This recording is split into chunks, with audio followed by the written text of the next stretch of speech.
Sometimes we have to ask ourselves, what's using my life? One of the things that we know about life is that it is always changing. Sometimes you're up, sometimes you're down. Sometimes things go real well, and sometimes they don't. Sometimes you're happy, and sometimes you're sad. Now that's that thing called life. And when we begin to understand and know that, accepting that reality that we will never ever have things just on an even keel all the time, that you're going to have some ups and you're going to have some downs. But during those down moments, that's where the growth takes place. That's where the work is. Anybody can feel good when they have their health, their bills are paid, they have happy relationships, the children are acting normal. Anybody could be positive then. Anybody can have a larger vision then. Anybody can have faith under those kinds of circumstances.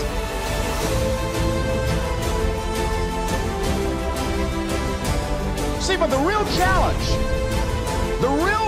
of growth, mentally, emotionally, and spiritually, comes when you get knocked down. How you handle it, that's where the growth takes place. It's a pleasure to be here to share a few thoughts with you. And I want to just share this up front. Number one, everything that I'm going to say, you already know it. Because of who you are as entrepreneurs, because of who you are, people who have goals and dreams that you want to achieve. And part of that process is being a student, of being a sponge, of learning everything that you can. So everything that I'm going to say, you already know it. Number two, everything that I'm going to say, you've heard it before. From other presenters who've come up and done an incredible job in sharing with you their experiences and the tools that you need in order to rise and to take your life and your business to the next level. Let's give all the presenters a tremendous round of applause who've come up and created value. And so I'm going to share some thoughts and ideas with you. And I just want to make it clear that as I share these ideas, just be open to the possibilities. And I must let you also know that, God has a sense of humor. I'm 70 years old and I have hot flashes. Seriously, I'm going through a decancering program and I have hot flashes. I travel with a fan and a blanket. I call them power surges. Okay, so at any time you see me perspiring a lot, I'm a Mickey Mouse fan, have a Mickey Mouse watch, and this is my little pat myself down, when I start perspiring. You got to have a sense of humor. Let us say together, have some fun. Yes. Now, the other thing is that I want you to think about three major goals that you'd like to achieve. Something that's important to you. I'm thankful to this industry. I'm thankful to Eric and Marina for the work they've put together, because were it not for this industry, I would not be who I am before, who I was. I would not be the person that I am now. Because of this industry, people like Glenn Turner, most of you never heard this name, Dare to Be Great, Holiday Magic, Best Line Products, Bill Bailey. Because of this industry, doing presentations, talking to people about a dream and how they can begin to step out of working for someone else to work for themselves, I had no idea that my life would be where it is right now. I don't know you, but here's what I know about you, based upon my own experience, that you have something special. You have greatness within you. Here's what I know about you. There's certain kinds of people who say yes when they're presented with this opportunity, because this is not for everyone. This is not for the faint at heart. This is for people who have goals and dreams that they want to achieve. When I became involved in this industry, that's where I was. I was born in the poor section of Miami, Florida called Liberty City, with a twin brother in an abandoned building on a floor. When we were 6 weeks of age, we were adopted by Mrs. Mamie Brown. I feel like Abraham Lincoln, who said, all that I am and all that I ever hope to be, I owe to my mother. And my mother, she worked on Miami Beach. She cleaned homes, and she kept children, and she cooked for families. We ate the food left over from the families that she cooked for. These people were very kind and generous. They said, Mamie, whatever food is left over after we eat, you can pack it up and take it home to those children that you have adopted. She kept their children, and we wore the hand-me-down clothes of the children that she kept. And as a kid, I remember walking around these big, beautiful mansions and said, Mama, what is it, Wesley? When I become a man, I'm going to buy you a big, beautiful home, just like this. How many ever have someone in your life that you want to do something special for? Raise your hands, please. Very good. I'm going to share with you how you can make that happen. And I want you to think about goals in your personal life, and I want you to think about your financial goal. What is it? I want you to think about that financial freedom number. How much money do you want to earn that as a result of your earning that, it alleviates a lot of stress. As a result of earning that, it allows you to become debt-free. As a result of earning that, you'll be able to contribute to causes that you believe in and be able to take care of family members and be able to have more time for yourself and your family. I want you to think about your financial freedom number. You know, people say money won't make you happy, but everybody want to find out for themselves. Friend of mine, Rita Davenport, said money ain't important, but it's right up there with oxygen. And let me tell you something, fellas, even if you're as homeless as I am, you got some money, women will find something cute on you. Oh, my boyfriend got eyelashes like Denzel Washington, honey. You know, he's got earlobes like Tom Cruise. I used to be so broke, I'd walk past the bank and trip the alarm. Creditors would call the house and my children would answer the phone and say, my daddy said he ain't home. Oh my God. Being broke is a trip. So I want you to think about your financial freedom number. Everybody right now, as you think about it, hold up your right index finger. Good. You don't do anything else, do this. Now put it in your ear, put it in your ear. And just listen to me. I just want you to listen to me. You have something special. You have greatness within you. You have the ability to do more than anything you can ever begin to imagine. There's an entrepreneur in you. You have million-dollar ideas, billion-dollar ideas in you. There are people waiting to hear your voice. You have a vision of yourself doing more, achieving more, taking care of your family, making your mark, leaving a legacy. You will never be stressed or challenged financially. You were born to be rich. You know that it's in your DNA. You were born to be successful. Take your finger out. And the reason I wanted you to do that, I didn't want to go in one ear and out the other. You know?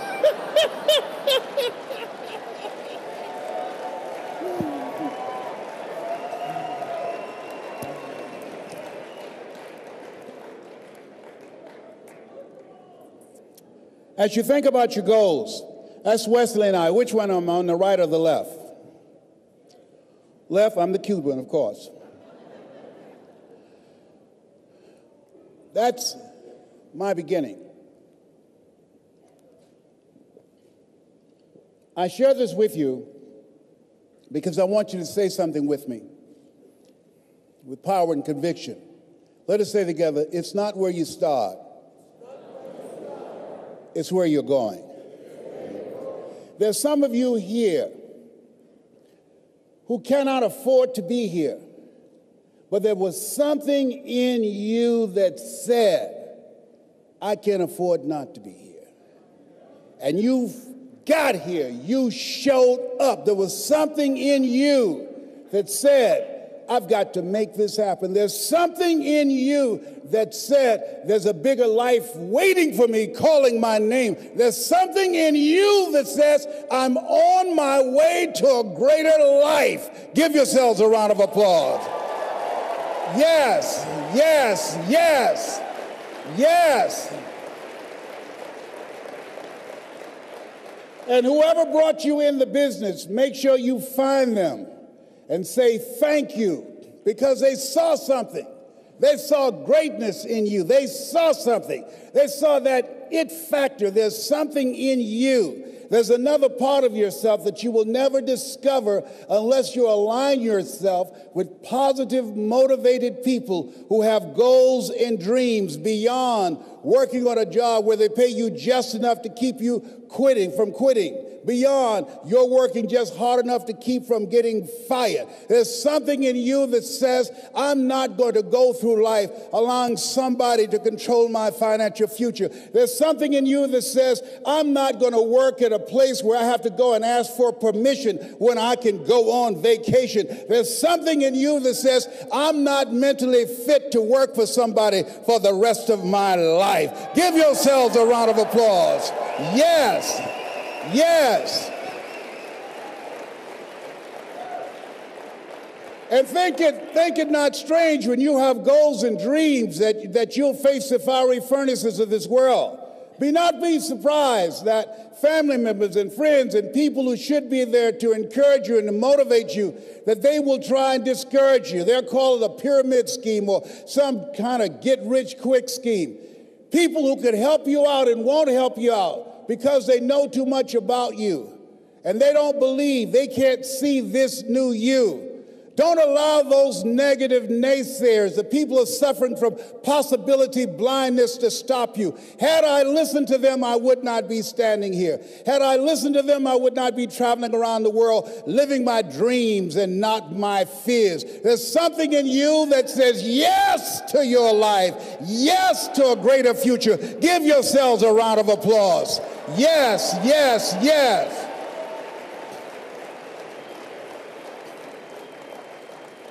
And as you think about your goals and dreams, your personal goals, your financial goal, and whatever that number is, I want you multiplied 100 times. And I want to warn you, don't ask yourself how you're going to do it. How is none of your business. My favorite book says, lean not unto thine own understanding. In all thy ways acknowledge him, and he shall direct thy path. There are things you can do that you don't know right now. So don't worry about how. That's none of your business. And I want you to think about your financial contribution, but also your legacy. What will be different?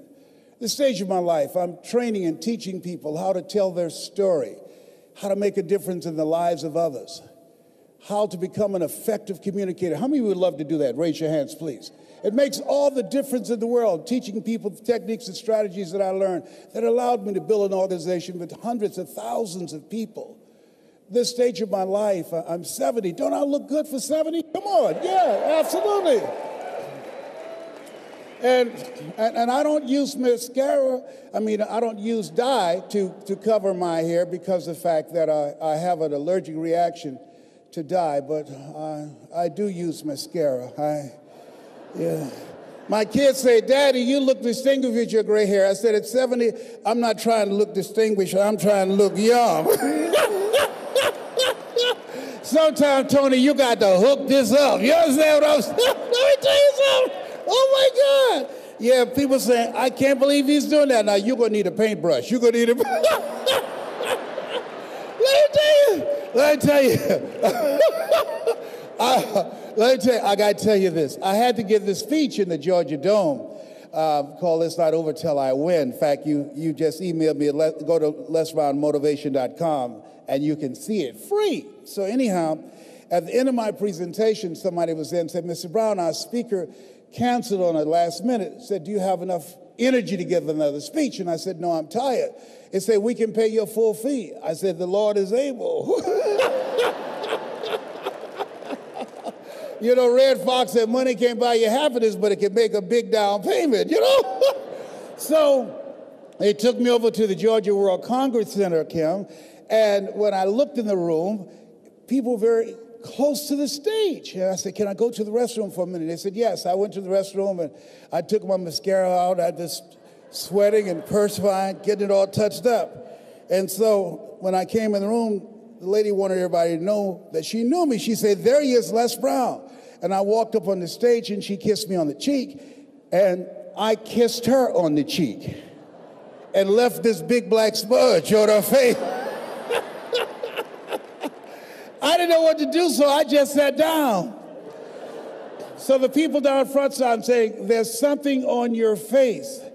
And she looked at me, she said, what are they saying? I said, I don't know. Finally, one nosy lady came down there, opened up her purse, gave her a mirror. Now, nobody asked her to do that. Getting in the Kool-Aid, don't know the flavor. She looks at me, she said, how did this get here? I said, I don't know, you think maybe this rubs off? So afterwards, when I kiss you, do not be alarmed. I now use waterproof Mademoiselle, all right? A brother's got to do what he's got to do. So I want you to think about your goals and dreams, your personal goals, your financial goals, growing your organization, recruiting more people, developing your skills as a communicator. I want you to think about your social contribution. Part of what I'm doing is teaching people how to tell their story, but also teaching people that you are more powerful than cancer. I'm a 19-year cancer conqueror because of God's grace and mercy. I think that doctors should never tell someone they're terminally ill. What they should say is, my knowledge and ability to help you has terminated. Now you need to explore some other options. At this stage of my life, I'm training people how to work with young kids. How many of you have children? Raise your hands, please. I'm teaching them how to develop their mindset, how to become effective communicators, how to begin to dress like a prospect and not a suspect, how to select friends that's an asset to them rather than a liability, in technology, how they can begin to use their skills and talents today rather than going out beating the pavement looking for a job. Teach them how to learn how to develop their own personal economy by doing what you're doing right now. And I believe that we can create a different future for our children when we work together to create communities of collaborative, achievement-driven, supportive relationships. And that's what you're doing here now. That's what Eric and Marina wanted to do, creating communities of collaborative, achievement-driven relationships. And as you think about your goals and dreams right now, let us say together, it's possible. Yes, say it again, it's possible. See, preparing to come up and speak to you, that was not challenging. But let me share with you what it took me years to do, was to believe that I can do it, given my circumstances. Born in an abandoned building on a floor, being adopted, if both my birth parents stood up now and said, hello, son, I would not recognize either one. Being labeled educably mentally retarded when I was in the 5th grade, and put back from the 5th grade into the 4th grade, and fail again when I was in the 8th grade. Being raised in poverty, how you live your life is a result of the story you believed about yourself. And so being in the environment where I was born, that was my reality of being poor. I was stuck. How many of you ever been stuck? Raise your hands, please. And so as entrepreneurs, as leaders, I'm going to share with you what it is you do and the power of speaking. Write this down. Distract. See, when you as an entrepreneur, when you present the business, don't go in just trying to sell people on the business. No. What your goal is to sell them on a new story. How people live their lives is a result of the story they believe about themselves. When you show up, you do what Mr. Washington did for me. Write this down. You distract them from their current story. I'll never forget the gentleman I eulogized a few weeks ago when I first met him. He said, young man, go to the board to work this problem out for me. I said, oh, sir, I can't do that. Why not? I'm not one of your students. Look at me. Yes, sir. Go to the board and work the problem out anyhow. I can't, sir. Why? And the other students started laughing. He's DT. He's a twin. His brother's smart. His sister, she's smart.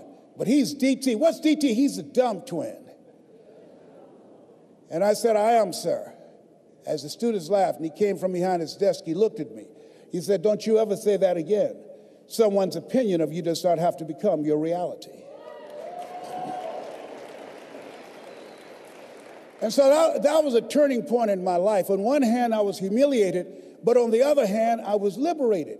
Because he looked at me with the eyes of Goethe, who said, look at a man the way that he is, he only becomes worse. But look at him as if he were what he could be, then he becomes what he should be. And so when you approach someone about this business, what you're doing is you are interrupting their current story.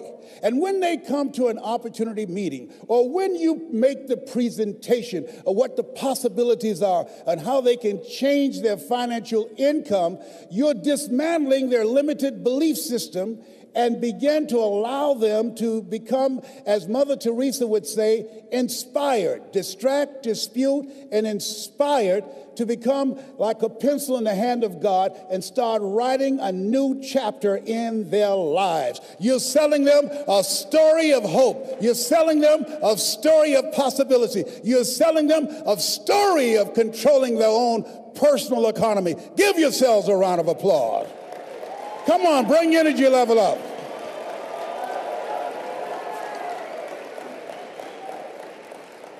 And that's what we do as entrepreneurs. That's what you do when you make a presentation. How important is that? That's major. That's major. More people died, according to the CDC, last year from, listen to this, suicide than from traffic accidents. People have lost hope. When you speak, you're giving people hope. When there's hope in the future, that gives you power in the present. When you speak with conviction, when you speak strategically and tell the story of why you said yes, tell the story on how you saw this opening up the door for a new life for yourself. Is it easy? Of course it's not easy. It's challenging. It requires patience. It requires persistence. It requires a willingness to do whatever is required to create a new life for yourself. Give yourselves a round of applause for giving people another shot, another chance. And see, I didn't do what I'm doing now for 14 years because I assumed I couldn't do it because I had never done it before. There are people who are going to tell you no. They're living off an assumption. They assume because they've never done it before, they can't do it. Or they assume because they've been involved in the business before and things didn't work out, and so this won't work out.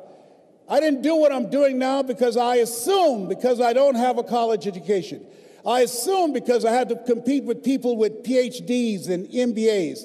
I assume because of my lack of education, I could not compete. How many of you ever decided not to do something based upon an assumption? Raise your hands, please.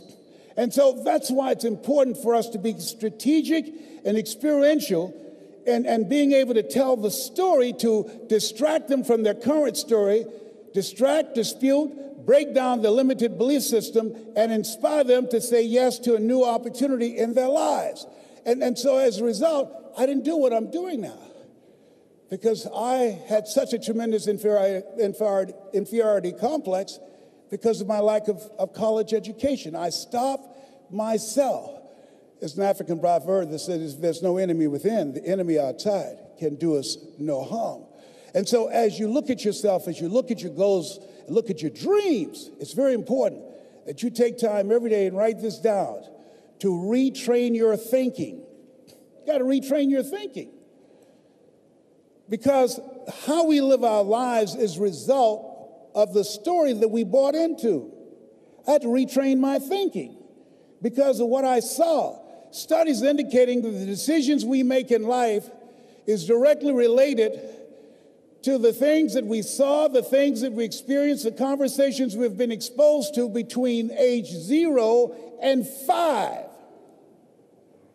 And so as a result of that, my experience, I had to begin to engage in a process of retraining my mindset. And I didn't even know what I was doing.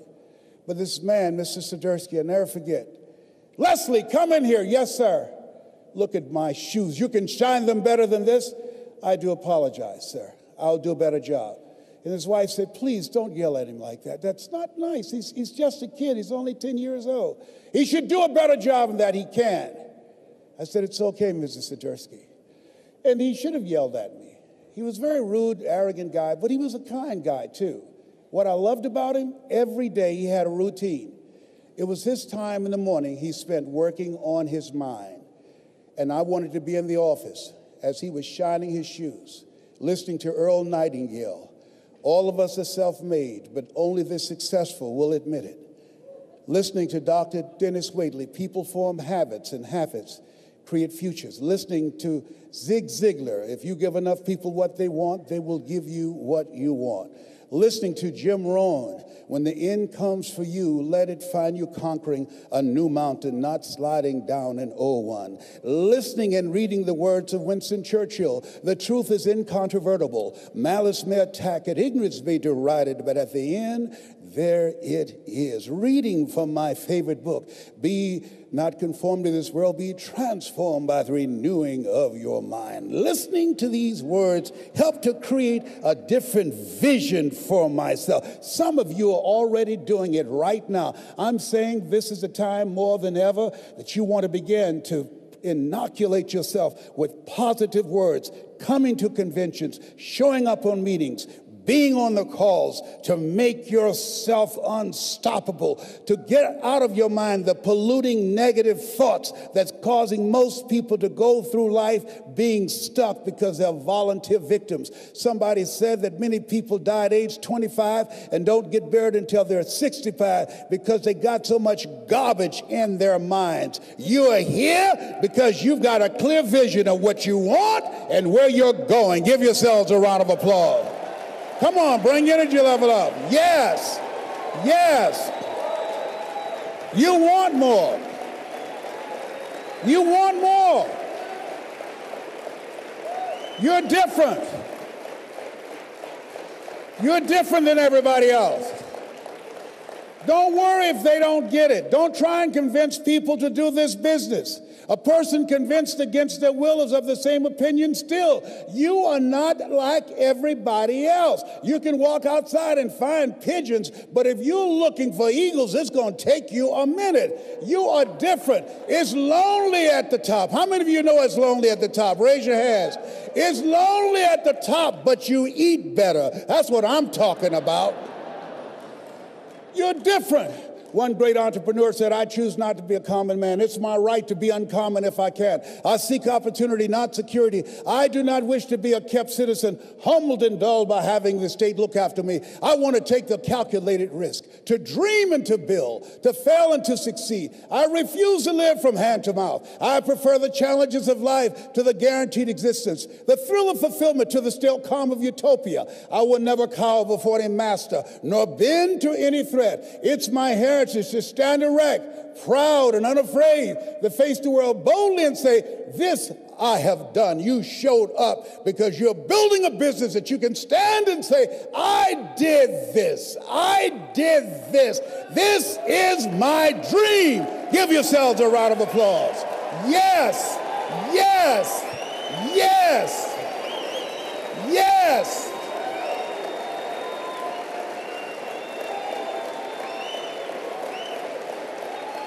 Yes.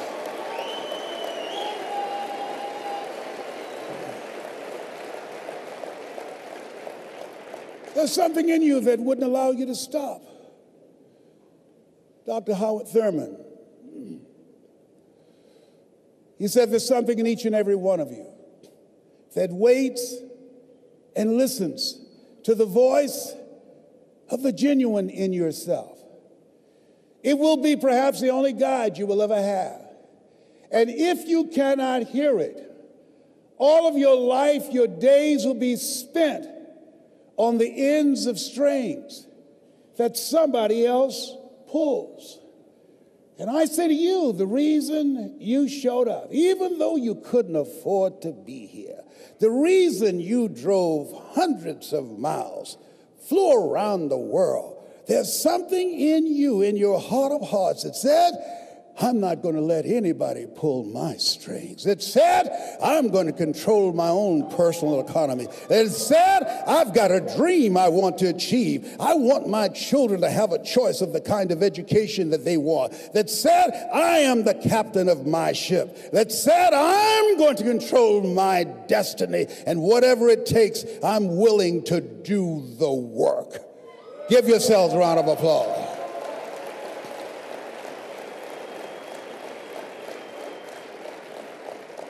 '61. President John F. Kennedy had a decision to make. The decision was whether or not to call a news conference and tell the world the United States was going to go to the moon. And I submit to you that the decision to do that was very risky. And what governed his thinking is what governed your thinking when you decided, I'm going to do this. See, the technology did not exist. The answer of what will it take did not exist. No one had ever done it before. But he made a decision. He looked at Werner von Braun, the most brilliant scientist of that day, and he said, Werner, what will it take for us to go to the moon? And he spoke 5 words. And those 5 words, I think, is what governs most entrepreneurs. Those 5 words, I think, is what give people like you the courage to pursue their dreams. Those 5 words is what I think people who are pioneers, people who are breaking new ground, make decisions on. He said, what will it take for us to go to the moon? And the response was, the will to do it. As you look at yourself, as you look at your business, as we look into 2015 and beyond, what will it take for you to increase your business? The will to do it. What will it take for you to become more powerful in your presentation skills and be able to increase the number of people, to quadruple your business? The will to do it. What will it take for you when others are quitting because of the rejections, when others are stopping because they just become so discouraged and they have creditors breathing down their neck and they have family members and friends telling them they're a fool? What is it that will allow you to have the mental resiliency to keep on keeping on, to keep your commitment to your commitment? The will to do it. Every time I say it and ask you a question, I want you to say, the will to do it. What will it take for you to build your business? What will it take for you to increase your recruiting? What will it take for you to bring out the greatness in you and to make your mark? What will it take for you to become a high achiever and to bring out the billionaire in you? Shake someone's hand on your